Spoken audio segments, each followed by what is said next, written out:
Let's talk में आप सभी का इस्तकबाल है। मैं हूं खुर्शीद रब्बानी और आज हमारे साथ खास मेहमान हैं जमाल सिद्दीकी साहब, नेशनल प्रेसिडेंट हैं भारतीय जनता पार्टी का। जो माइनॉरिटी मोर्चा है उसकी जिम्मेदारी संभाल रहे हैं।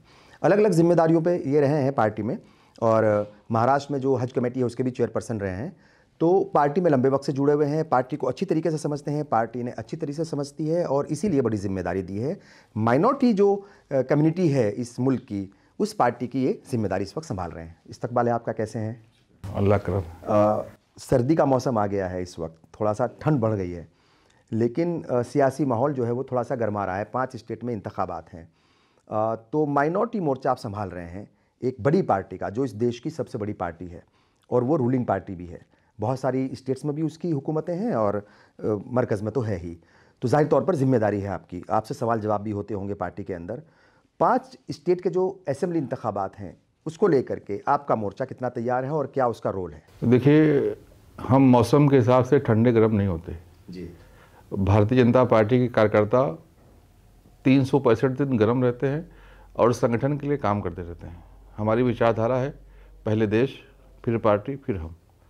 और उसी दृष्टि से चुनाव में भी हम चुनाव की तैयारी नहीं करते हैं, हम चुनाव में पार्टिसिपेट करते हैं, क्योंकि 5 साल हम जनता के बीच में काम करते हैं, जनता की सेवा करते हैं, जनता को शासकीय योजनाओं का फ़ायदा पहुंचाते हैं और फिर हम उसका जो चुनाव है उसका हम जो हमने मेहनत किया है उसका हम मुआवजा लेने जाते हैं। और मुझे यकीन है कि इंशाल्लाह इस चुनाव में भी जो पब्लिक है, जो जनता है, जो मालिक है, वो ज़रूर हमें मुआवजा देगी। और इंशाल्लाह मुझे पूरा यकीन है कि हम इस जो चुनाव में एक बड़ी तादाद में हमारे मुस्लिम भाइयों के, अल्पसंख्यक भाइयों के वोट भी पाएंगे और हमारी पार्टी जीतेगी भी और सत्ता में भी आएगी। हम देख रहे हैं कि दिल्ली में लगातार आप बैठकें कर रहे हैं और मोर्चा के अंदर भी बहुत सारे अलग अलग सेगमेंट्स होते हैं। पसमानदा तबके को साधने की भी कोशिश है और वो जो कोशिश है वो जो प्राइम मिनिस्टर है उन्हीं की तरफ से है, एक तरीके से देखा जाए, और पार्टी प्रेसिडेंट की तरफ से भी है, पार्टी की तरफ से भी है, यानी सरकार और पार्टी दोनों की तरफ से है। तो अभी इन दिनों हम देख रहे थे दिल्ली में कई सारी बैठकें आपने की हैं, तो क्या फीडबैक है? जो अलग अलग जगहों से लोग आ रहे हैं उनका फीडबैक क्या है आपके पास? देखिए, जब किसी परिवार का इंसान किसी प्रमुख पद पे जाता है तो वो अपने परिवार का सुध लेता है, वो अपने परिवार के लिए कुछ करना चाहता है। बिल्कुल बस यही वजह है कि प्रधानमंत्री जी पशमंदा समाज के ओबीसी हैं। जब वो कुर्सी पर आए तो देखा कि ओबीसी समाज और ख़ासतौर से मुसलमानों में जिसको पशमंदा कहते हैं उसकी हालत बहुत ख़राब है। उस तक योजनाएं नहीं पहुंच रही हैं, शिक्षा में पीछे है, रोजगार में पीछे है और उसकी भी तरक्की होनी चाहिए, क्योंकि प्रधानमंत्री जी की सोच है कि देश का सर्वांगीण विकास होना चाहिए। जब सबका विकास होगा तभी देश का विकास होगा। अगर भारत को विश्व गुरु बनाना है तो हर व्यक्ति का विकास होना चाहिए। और प्रधानमंत्री की सरकार तो सबके लिए है, वो सब पे नज़र रखते हैं, सबके लिए काम करते हैं। तो उनको लगा कि जो मुसलमानों में पशमंदा समाज है इसका अभी तक लोगों ने वोट बैंक के रूप में इस्तेमाल तो किया, लेकिन वो चाहे सियासत में भागीदारी हो, चाहे सरकार में भागीदारी हो, चाहे योजनाओं में लाभ हो, वो बराबर नहीं पहुंचा है। इसलिए उन्होंने चिंता जाहिर की और हम कार्यकर्ताओं को कहा कि जो अल्पसंख्यक में पशमंदा समाज है उसकी और भी चिंता करके उनके पास जाना चाहिए, उनके साथ मिलना चाहिए, उनके साथ बैठना चाहिए और किस प्रकार से सरकारी योजनाओं में उनका लाभ हो उसको सुनिश्चित करना चाहिए। और मैंने देखा कि प्रधानमंत्री के कहने के बाद एक बहुत बड़ा फ़र्क आया। जो लोग पशमंदा समाज के थे, छोटी छोटी जातियों में जिस प्रकार से बांटा गया है, वो अपनी जातियां छुपाते थे। कोई आज़ाद लिखता था, कोई अलग अलग तरह के सरनेम लगाते थे। हाँ, कोई पठान भी लिख लेता था, खुद को सैयद भी लिख लेता था। लेकिन क्योंकि उसको लगता था कि हम अगर छोटी जाति के हैं, अगर हम अपना सरनेम लगाएंगे तो लोग हमें ताने मारेंगे, हमको हिकारत नज़र से देखेंगे। लेकिन प्रधानमंत्री जी जब पशमंदा के साथ खड़े हुए तो कम से कम इतना फ़र्क आया कि सारे पसमंदा अपना सरनेम और अपनी जाति बताने लगे कि हम फला फला तबके से हैं और हमारे साथ ये अन्याय हो रहा है। तो ये भी शुरुआत हुई है। सरकारी योजनाएं मिलनी चाहिए।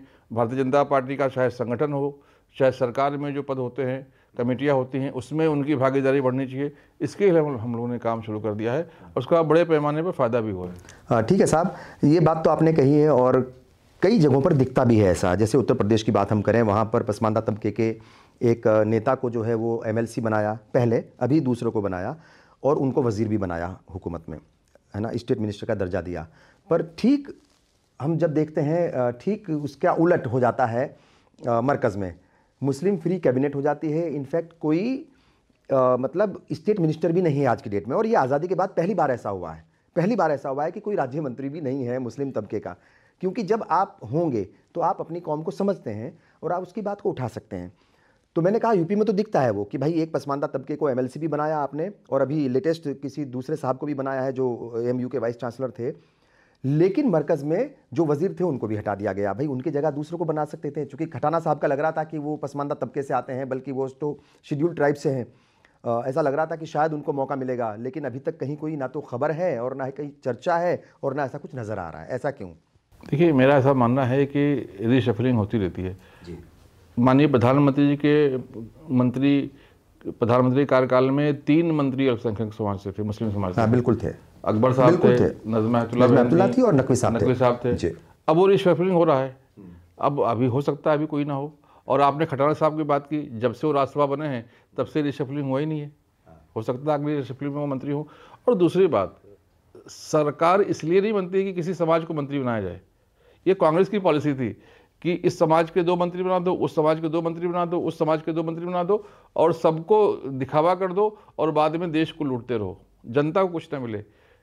सरकार इसलिए बनती है कि जनता को लाभ हो। आपने देखा होगा, चाहे उत्तर प्रदेश हो, चाहे मध्य प्रदेश हो, चाहे महाराष्ट्र हो, चाहे गुजरात हो, चाहे देश हो, चाहे राज्य की सरकारें हो, चाहे माननीय प्रधानमंत्री की सरकार हो, आप सरकारी योजनाओं को देखेंगे, चाहे उज्ज्वला योजना हो, चाहे उजाला योजना हो, चाहे प्रधानमंत्री आवास योजना हो, चाहे इज्जत घर हो, चाहे आयुष्मान भारत हो, जितनी भी योजनाएं हैं आप उसको देखेंगे। और अगर लाभार्थियों की संख्या देखेंगे तो अगर देश में मुसलमान 14% है तो लाभार्थियों की संख्या 30 से 32 से 40% है।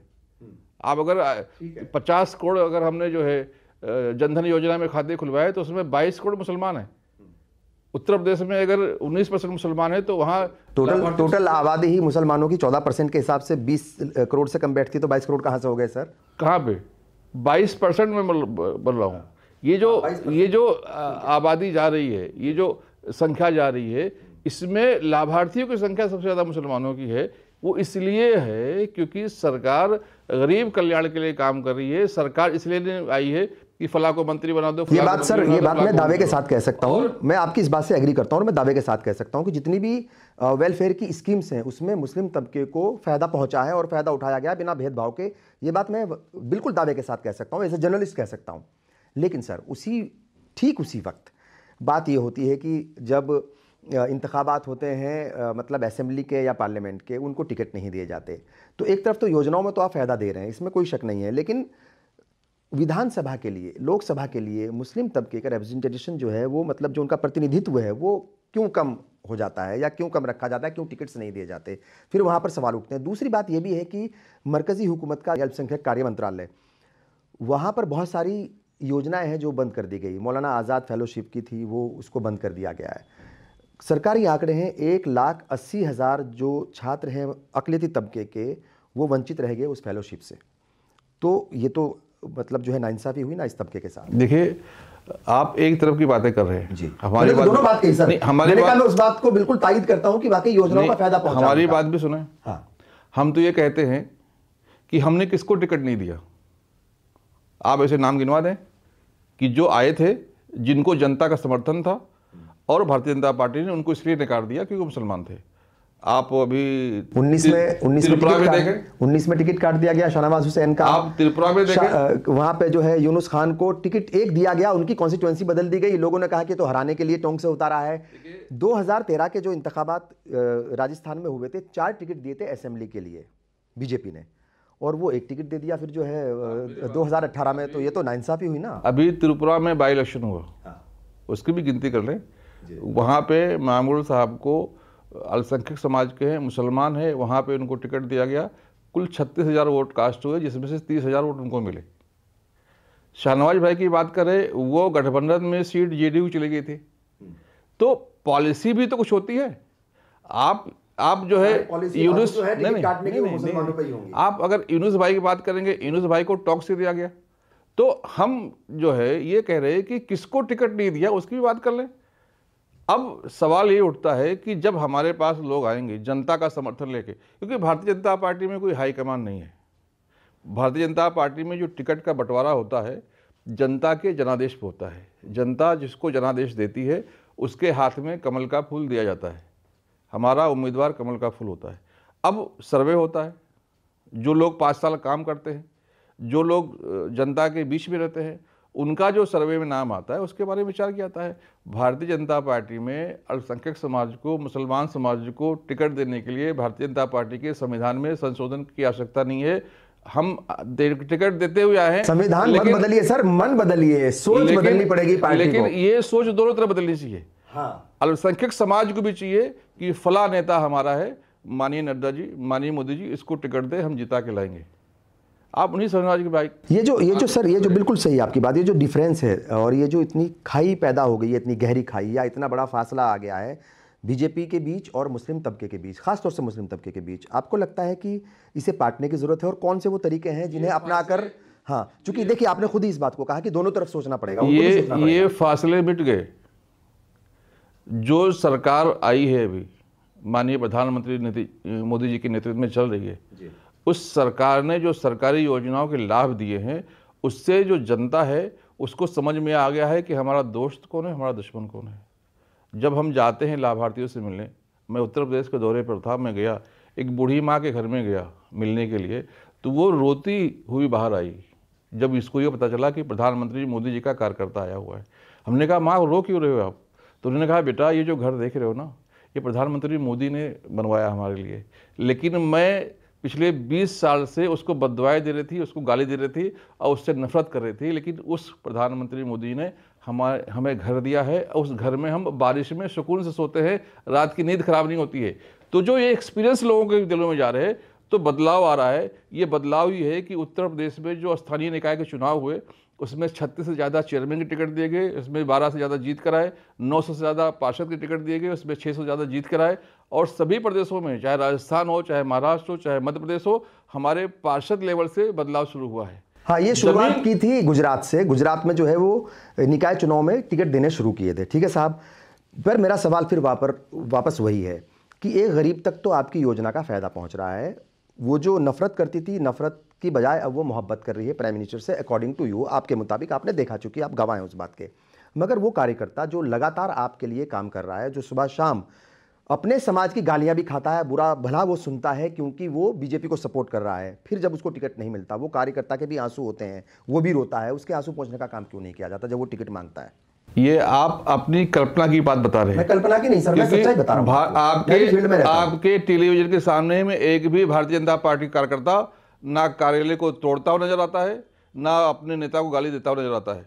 क्योंकि हमारी जो संस्कृति है, हम जो राजनीति में आए हैं, हम लेने नहीं आए, हम देने आए हैं। तो हम खुश हैं। मध्य प्रदेश और राजस्थान से लगातार ऐसी खबरें आ रही है कि वहां पे कार्यकर्ता, मैं मुस्लिम कार्यकर्ताओं की बात नहीं कर रहा हूं, मैं नॉर्मल की बात कर रहा हूं। नॉर्मल भी नहीं मिलेंगे। वो जो नॉर्मल मिलेंगे वो भटके हुए लोग हैं, जिनका उद्देश्य ही है भारतीय जनता पार्टी को क्षति पहुंचाना। जैसे अपने परिवार में कुछ लोग अपने घर को भी आग लगा लेते हैं, तो ऐसे भी भटके हुए लोग हैं, उनको भी हम ठीक करेंगे। लेकिन भारतीय जनता पार्टी में जो कार्यकर्ता आता है वो देने आता है।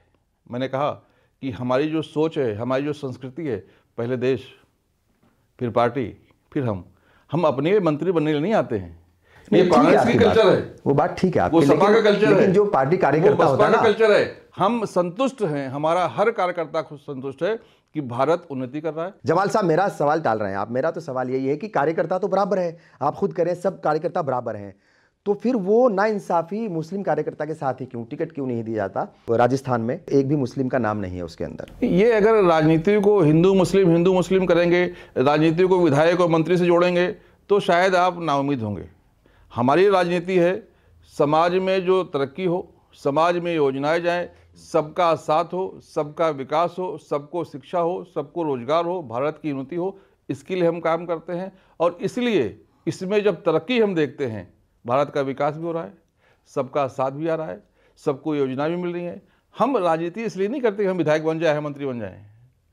ये राजनीति कांग्रेस की है, ये राजनीति बसपा की है। आप क्या सिफारिश नहीं करते सपा की है? अध्यक्ष जी से, पार्टी अध्यक्ष जी से इस बारे में बात नहीं होती कि भाई कार्यकर्ता कह रहे हैं कि टिकट दो आपके समाज के? क्या कभी, अच्छा ईमानदारी से बताइए, कभी बात करते हैं? मैं आऊंगा और भी सवालों पर, लेकिन ये अध्ययन नहीं कर रहे। आप पहले भारतीय जनता पार्टी का अध्ययन करें। मैंने आपसे कहा कि यहाँ सिफारिश पर टिकट नहीं मिलता है और ना सिफारिश पर टिकट कटता है। यहाँ पर चाहे टिकट की बात हो चाहे संगठन में जिम्मेदारी की बात हो, ये नीचे से जब रिपोर्ट आता है कि फला कार्यकर्ता अच्छा काम कर रहा है, फला कार्यकर्ता के पीछे जनता है, फला कार्यकर्ता अगर विधायक बनेगा तो समाज में सबको लेकर चलेगा, फला कार्यकर्ता अगर विधायक बनेगा तो समाज के अंतिम आदमी तक सरकार की योजनाएं पहुंचाएगा, फला कार्यकर्ता की डिमांड है, जनादेश फला कार्यकर्ता के लिए है, तो उसी को टिकट दिया जाता है।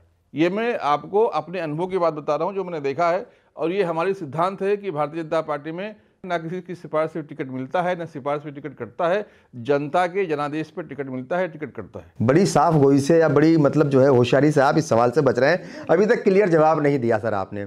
मतलब देखिए, ये सच्चाई है कि मरकज़ में कोई वज़ीर नहीं है, ये सच्चाई है, तो इसके लिए तो बात करनी पड़ेगी ना। और आप रिप्रेजेंटेटिव हैं, आप एक कम्युनिटी को मतलब रिप्रेजेंट कर रहे हैं, तो कहीं ना कहीं बात तो रखनी पड़ेगी ना।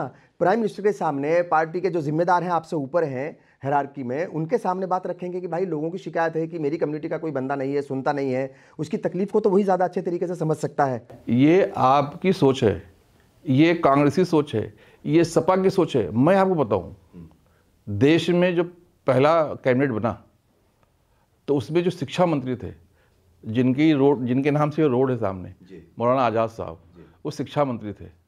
क्यों नहीं मुसलमानों की शिक्षा में विकास हुआ? कांग्रेस ने हमेशा 2-3 मंत्री मुसलमान बनाए, हमेशा बनाए। क्यों मुसलमान आज पसमंदा है, पिछड़ा है, सबसे पीछे है, दलित भाइयों से ज़्यादा पिछड़ा मुसलमान है? क्यों नहीं विकास हुआ उसका? क्योंकि वो एक मंत्री जो पद लिए वो अपने लिए लिए। तो आप कह रहे हैं कि वजीर बनाने से कोई फर्क नहीं पड़ता? वजीर बनाने से किसी का विकास नहीं हुआ है। और अगर वजीर बनाने से विकास रुक जाता तो आज जो मुसलमानों को लाभ मिल रहा है वो लाभ भी रुक जाता। आज योजनाओं में लाभ का सबसे ज़्यादा हिस्सा अगर किसी को मिला है तो मुस्लिम समाज को मिला है, जबकि एक भी मंत्री नहीं है। तो यहाँ पर जो योजनाएं बढ़ती हैं वो ज़रूरतमंद को मिलती है। माननीय प्रधानमंत्री जी की सरकार गरीब कल्याण को समर्पित है, ना कि सिख को, मुसलमान को, ईसाई को, तेली को, कुनबी को, माड़ी को, पठान को, शेख को, ऐसा नहीं है। ये वो लोग करते थे जिनको मूर्ख बनाकर वोट लेना था कि हमने आपके समाज का मंत्री बना दिया, एक व्यक्ति को खुश कर दिया, वो व्यक्ति बाकी समाज को वोट बैंक के रूप में इस्तेमाल करता था। यहाँ भारतीय जनता पार्टी एक व्यक्ति का विकास नहीं कर रही है, यहाँ भारतीय जनता पार्टी समाज के सभी व्यक्तियों का विकास करने के लिए काम कर रही है। उसके लिए अगर समाज का कोई उपयुक्त आदमी आएगा तो उसको जरूर मंत्री बनाया जाएगा। वो इसलिए मंत्री नहीं बनाया जाएगा कि मुसलमान है, वो इसलिए मंत्री नहीं बनाया जाएगा कि पंडित है, वो इसलिए मंत्री नहीं बनाया जाएगा कि वो ब्राह्मण है, ठाकुर है। वो इसलिए मंत्री बनाया जाता है, जिसे हम डॉक्टर ढूंढते हैं। हम डॉक्टर इसलिए ढूंढते हैं कि मुसलमान है। आज जो मुसलमान ये बात करते हैं कि मुसलमान मंत्री रहेगा तो ही विकास होगा, वो क्यों जाते हैं ब्राह्मण डॉक्टर के पास में? वो तो ये ढूंढते हैं कि कौन सा डॉक्टर है जो अच्छा इलाज करेगा। अगर जब अपने इलाज की बात आती है तो इसका मतलब ये है कि अच्छे लीडर्स आपके पास नहीं है मुस्लिम में। इलाज की बात ये कह रहे हैं आप? नहीं, जो अपने इलाज की बात आती है तो हम भूल जाते हैं। अब जब देश की इलाज की बात है, समाज की इलाज की बात आती है तो हम ऐसे ही उंगली उठाते हैं। पार्टी के पास अच्छे मुस्लिम लीडर्स नहीं है, इसका मतलब ये होगा? ये जो आप कह रहे हैं, इस मानसिकता से आप बाहर आएं, इससे देश कमजोर होगा।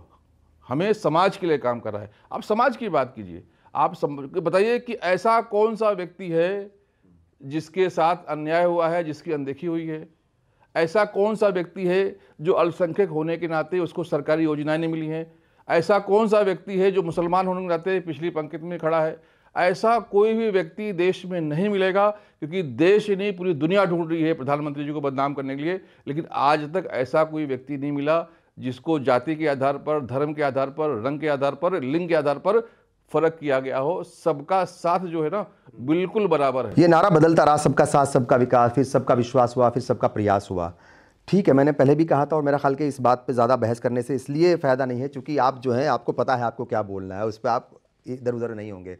आपने पहले 65 सीटों का इंतखाब किया था कि 65 सीटों तक जो है अपनी अप्रोच बनाएंगे, या वहाँ पर कार्यकर्ता के साथ जो है वो मतलब मुस्लिमों के साथ या माइनॉरिटीज़ के साथ जो है वो इंटरेक्शन करेंगे, कैसे पार्टी के लीडर्स को वहाँ पर मतलब जिताया जाए। लेकिन अभी 543 सीट्स के ऊपर आप जा रहे हैं, तो ये क्या कुछ प्लानिंग है और ये बदलाव क्यों किया आपने 65 से 543?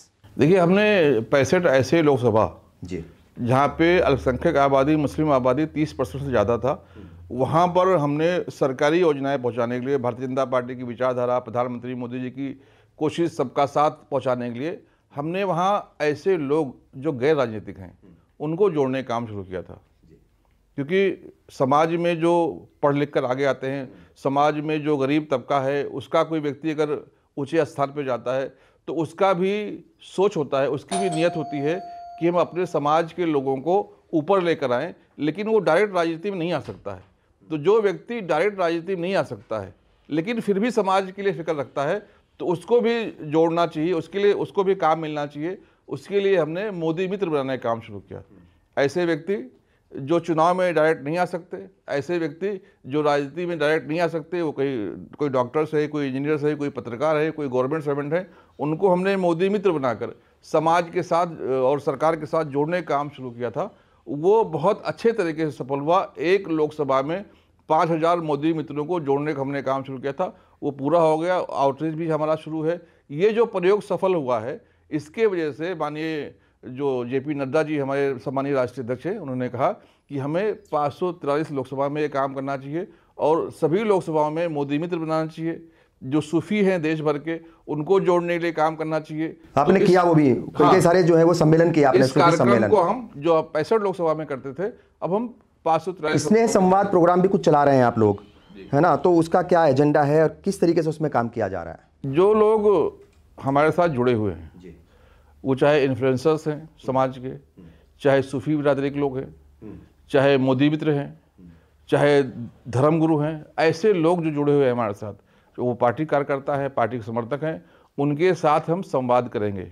जो सरकार की योजनाएं गई हैं नीचे तक, जो सरकार के लाभार्थी हैं, उनको लाभ लेने में कहाँ दिक्कत गई है, या और कौन सी योजनाएं हमें आनी चाहिए, मिलनी चाहिए, या पार्टी की और कौन सी तरफ कोशिश होनी चाहिए, ये सारी बातों को करने के लिए हम टू वे कम्युनिकेशन करने जा रहे हैं। लोगों से बात करने के लिए एक संवाद शुरू कर रहे हैं लोकसभा स्तर पर, और लोकसभा के बाद उस लोकसभा में आने वाली विधानसभा स्तर पर, ऐसे 543 लोकसभा में हम लोगों से जाकर मिलेंगे, संवाद करेंगे, बातचीत करेंगे, उनसे जो है राय लेंगे, उनकी जानकारी लेंगे, और उनका भी प्रयास शामिल हो देश को विश्वगुरु बनाने में, इसके लिए हम उनसे मिलेंगे। अच्छा, एक चीज़ हमने देखी है, नोट की है, और वो मैं अक्सर आपको फॉलो करता हूँ ट्विटर पर, तो मैं ढूंढता हूँ आपके मैसेजेस या आपका जो है वो ट्वीट।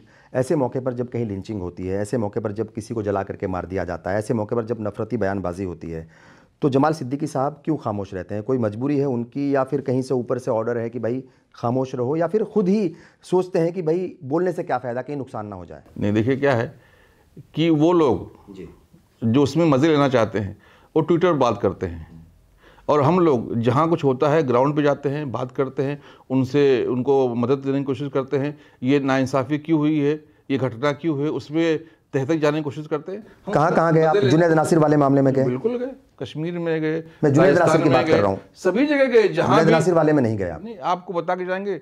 नहीं सर, पता चलेगा। आप कोई छोटी मोटी शख्सियत नहीं है, आप जाएंगे तो पता चलेगा, खबर बनेगी, मैं आपको बताऊं, ट्वीट्स आएंगे, फोटो आएंगे। मैं आपको बताऊं, ये जो मामला है ना, ये देश को तोड़ने के मामले में जो है ना, आप उस पर तह तक जाकर किस प्रकार से मदद कर रहे हैं, ये ज़्यादा इम्पोर्टेंट है। ये कांग्रेसी करते हैं कि हम तो मदद करने जा रहे हैं, वो पहले पत्रकारों को बताते हैं, मीडिया में चलवाते हैं, जिससे वहाँ पर अफरा तफरी हो। तो ये जो चीज़ें हैं ना, ये देश को ऐसे नहीं बचाया जा सकता है।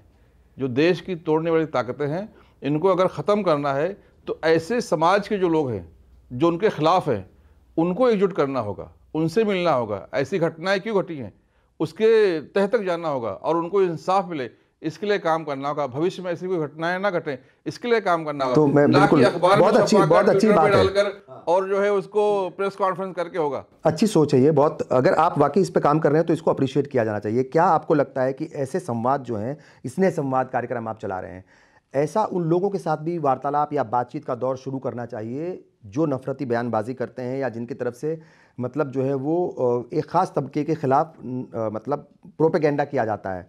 हमने देखा कि दिल्ली के अंदर भी बड़ी बड़ी सभाएं होती हैं, जलसे होते हैं, और क्या कहते हैं, धर्म संसद होती है। यूपी में भी कई जगह हमने देखा है, उत्तराखंड में देखा है, और वो एक कम्युनिटी को मारने की और उनको जो है मतलब पाकिस्तान भेजने की बात करते हैं। अभी 2 दिन पहले ही जो मरकज़ी वज़ीर हैं, बिहार से आते हैं, वो मरकज़ी वज़ीर हैं, कैबिनेट वज़ीर हैं, वो कह रहे हैं कि अगर आज़ादी के वक्त सारे मुसलमान पाकिस्तान चले जाते तो ज़्यादा बेहतर होता, हम सुकून से रहते।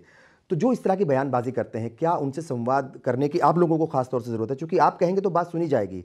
क्या कभी 1 to 1 बात करते हैं, या फिर भविष्य में इस तरह के कुछ प्रोग्राम चलाने की ज़रूरत है आपको? देखिए, वो हर व्यक्ति भारत का विरोधी है, भाजपा का विरोधी है, नरेंद्र मोदी जी का विरोधी है, जो देश को कमज़ोर करने के लिए या भाषा बोले या काम करे। उसकी निंदा माननीय प्रधानमंत्री जी भी करते हैं, मैं भी करता हूँ, सारी पार्टी भी करती है। वो किसी भी दल का हो, वो किसी भी दिल का हो, वो कतई ऐसा काम नहीं कर सकता जो भारत को प्रेम करता है, जो भारत को कमज़ोर करे। उसके खिलाफ तो प्रधानमंत्री जी हमेशा कहते हैं, उसके खिलाफ काम भी करते हैं, कार्रवाई भी होती है। लेकिन कुछ लोग ऐसे होते हैं, क्योंकि मीडिया भी अगर कहीं ब्लड डोनेशन हुआ है और 200 बोतल खून दिए गए हैं तो उसको नहीं दिखाती है, लेकिन अगर कहीं 100 ग्राम खून गिर गया है तो उसको पूरा ब्रेकिंग न्यूज बनाती है। तो ये ऐसे लोग जो न्यूज़ में आकर खुद को फेमस करना चाहते हैं, ऐसे लोग जो विदेशी ताकतों से मिलकर भारत को कमज़ोर करना चाहते हो, किसी भी दल के हो, किसी भी दिल के हो, उन पर सरकार कड़ी कार्रवाई कर रही है, उन पर लगाम लगाई जा रही है, उन पर लगाम लगाई जाएगी। भारत के विरोधी गतिविधि करने वालों को बख्शा नहीं जाएगा, वो किसी भी धर्म के हों, किसी भी जाति के हों, किसी भी रंग के हों, किसी भी दल के हों। आपने जो कहा ना, बड़ा इंपॉर्टेंट आपका बयान है ये, कि वो हर कोई, वो भारत के भी खिलाफ है, मोदी साहब के भी खिलाफ है, पार्टी के भी खिलाफ है, जो बयानबाजी करता है, चाहे वो पार्टी का हो, चाहे वो वजीर हो या कोई भी हो। मेरा ये पूछना है कि क्या अगर इस तरह की जो बातें हैं वो कम नहीं हो रही, क्योंकि ध्रुवीकरण की सियासत जो है वो लगातार हो रही है, क्या आप जमाल सिद्दीकी साहब बतौर नेशनल प्रेसिडेंट माइनॉरिटी मोर्चा वो जाएंगे, उन लोगों से बात करेंगे और उनको समझाएंगे कि भाई इस समाज से आपको तकलीफ क्या है, शिकायत क्या है, बताओ, हम बात करेंगे दोनों तरफ, क्या जो है आप वो एक ब्रिज का काम करने की कोशिश करेंगे या कोई ऐसा रोल अदा करेंगे? कहीं भी किसी एक विशेष वर्ग से, किसी व्यक्ति से संपर्क साधने की आवश्यकता नहीं है। जब जनता में संवाद शुरू होगा तो जो गलतफहमियां हैं, जो एक वर्ग है उसको लगता है मुसलमान मतलब गाय गोश्त खाने वाला, 4 शादियां करने वाला, 14 बच्चे पैदा करने वाला, इस्लाम थोड़ा ये। इस्लाम ने तो कहा है कि जो पड़ोसी है, पड़ोसी अगर भूखा है तो अगर तुम खा के सोगे तो लानत तो तुम पर, तुमको बख्शा नहीं जाएगा।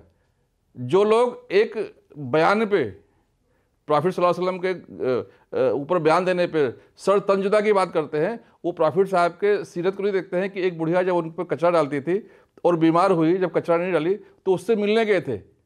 उससे बड़ी गुस्ताखी कौन करेगा? तो जो सुन्नत पे बात करके सुन्नत को बदनाम करते हैं, ऐसे लोगों को भी लोग जानते हैं ना, ये इस्लाम नहीं है। जो हम तो दोनों तरफ से बातचीत करने की जरूरत है। बात करेंगे, जाएंगे, मिलेंगे, चर्चा करेंगे तो सही इस्लाम भी मिलेगा, सही सनातन भी मिलेगा। जो दोनों तरफ बहरूपिये हैं, जो देश को तोड़ने की साजिश कर रहे, अपने मफाद के लिए आग लगाने का काम कर रहे, वो दोनों तरफ के लोग संवाद के माध्यम से बेनकाब होंगे और फिर से जो है भारत सोने की चिड़िया बनेगी। आखिरी सवाल ये है कि आपको मुस्लिम तबके की वो कौन सी 2 बड़ी प्रॉब्लम्स नज़र आती हैं जिन्हें फौरी तौर पर सुधारने की ज़रूरत है? चूँकि मैं बार बार इस बात को कह रहा हूँ कि एक बड़ी पार्टी की बड़ी विंग के आप जिम्मेदार हैं, उसकी ज़िम्मेदारी संभाल रहे हैं, तो बहुत सारी बातें ऐसी हैं जो जहन में आती होंगी, जिनको देखते होंगे आप। 2 प्रॉब्लम्स कोई समझ में आती हैं कि भाई इनके ऊपर काम करने की ज़रूरत है, समाज को इन 2 इश्यूज़ के ऊपर सबसे मजबूती के साथ काम करना चाहिए। मुझे लगता है कि सबसे ज़्यादा ज़रूरत है संवाद की और आउटरीच की। अभी भी भारत में भी, शहर में भी कई शहर बसते हैं और उन शहरों में एक दूसरे का आना जाना नहीं होता है। तो जब हम एक दूसरे से आएंगे, जाएंगे, मिलेंगे, आउटरीच करेंगे, बात करेंगे, तो लोगों के बीच में एक खुलूस पैदा होगा और एक दूसरे को लोग जानेंगे, और फिर जानेंगे तो पहचानेंगे, पहचानेंगे तो विश्वास करेंगे, विश्वास करेंगे दोस्ती होगी, दोस्ती होगी तो प्यार होगा, प्यार होगा तो फिर एक दूसरे के लिए जान लेंगे। आपका क्या रोल रहेगा इस प्यार में, इस दोस्ती बढ़ाने में? वही संवाद कर रहे। लेकिन पर दोनों तरफ होना चाहिए ना, ये दोनों तरफ शुरू है। हमने सूफी संवाद के माध्यम से, जो सूफी विचारधारा के लोग हैं, जो दरगाह हैं, जो खानका हैं, वहाँ जाके बैठते हैं, जहाँ हिंदू मुस्लिम सभी आते हैं। हम बाकी जो समाज के लोग हैं, जो विद्वान हैं, जो धर्मगुरु, उनके पास जा रहे हैं। तो ऐसे जो समाज के प्रबुद्ध जन हैं, उनसे मिलकर, उनसे बात करके सही इस्लाम क्या है, सही सनातन क्या है, सही काम ऐसा कौन सा है जो देश की तरक्की के लिए काम करेगा, जो देश को जोड़ने के लिए काम करेगा, और किस प्रकार से विदेशी ताकतें हमें कमज़ोर करने के लिए, हमें गुमराह करने का काम कर रही हैं। इस सब बातों पे जब चर्चा हम करते हैं तो लोगों को लगता है कि नहीं, सही बात है कि देश को कमज़ोर करने के लिए, क्योंकि देश है तो हम है तो मुसलमान है, मुसलमान है तो ईमान है, ईमान है तो इस्लाम है। देश और इस्लाम है और ईमान है तो हुब्बुल वतनी है, हुब्बुल वतनी है। तो सबसे पहले देश को मजबूत करने का काम करना होगा। अगर देश ही कमज़ोर रहा तो कोई नहीं बचेगा। चलिए, हमसे बात की बहुत बहुत शुक्रिया। जमाल सिद्दीकी साहब एकदम दिल से बात कर रहे थे। कई बातें इन्होंने बड़ी इंपॉर्टेंट कही है। इन्होंने साफ तौर पर कहा है कि किसी वर्ग को, किसी समाज को, किसी एक तबके को गाली देने वाला, बुरा भला कहने वाला, उसके खिलाफ नफरती बयानबाजी करने वाला, वो इस मुल्क का भी गुनहगार है, वो पार्टी का भी गुनहगार है और वो प्राइम मिनिस्टर को भी उसकी जवाबदेही है। बड़ी दिल से बात की, बड़ी साफगोई से बात की। बहुत बहुत शुक्रिया। आदाब।